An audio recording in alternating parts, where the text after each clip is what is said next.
Let us talk about trie data structure. Trie is well suited for implementing dictionaries.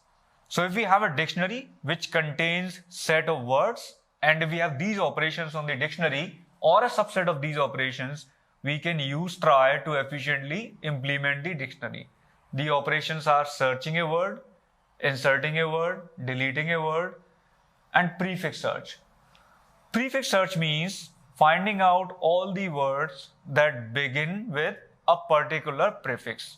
For example, if my dictionary contains geek, geeks, bad, and bat, and if I pass a prefix ge, there are two words that begin with ge, geek and geeks. So my output is going to be geek and geeks. And if I pass the prefix as b, then there are again two words that begin with b, right? So output is going to be bad and bat. The next operation is lexicographic ordering of words.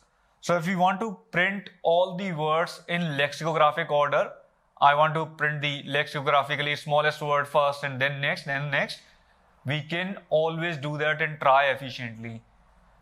For example, if our dictionary is geek, geeks, bad, and bat, and if we wish to print this dictionary in lexicographic order, we will get the output as lexicographically smallest word bad, then bat, then geek, then geeks. And this is efficiently possible in trie. Let us see this example to better understand these operations. So we have an empty dictionary initially, then we insert geek, then we insert geeks, then we insert bad, then we insert bat. And then we call search for bad. So bad is present in this dictionary, so our output is yes. Then we call search for EEK. Please note that EEK is not present as a word in the dictionary. So when we say search, we mean searching the whole exact word. If you search for a word, a substring of this word, then you will not get the output as true, right? So EEK is not present, so we are going to get the output as no. Now we call delete geek. So geek is deleted from the dictionary. So search key is going to get us no because geek has been deleted. Now we call print. Since geek has been deleted, there are only three words in the dictionary now: geeks, bad, and bat. So we are going to get the output as bad, bat, and geeks.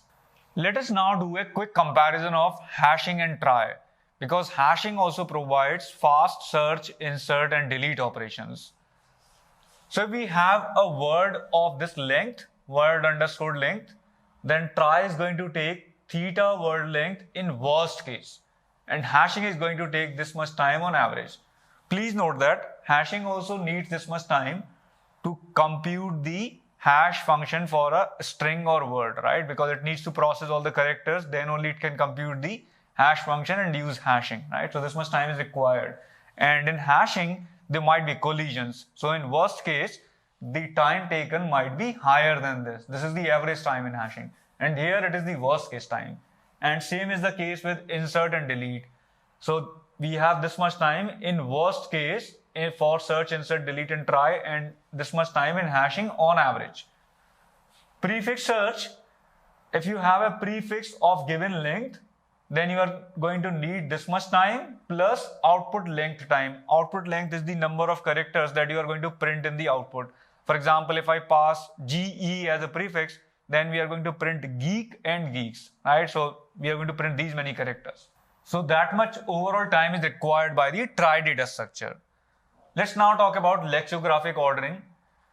So if you have n characters to be printed in output in your lexicographic ordering of all the words, then your time complexity is big O of n. You need this much time to print every character, right? And that much is the time required by trie data structure. This operation is not supported in hashing because hashing does not maintain the keys in ordered form.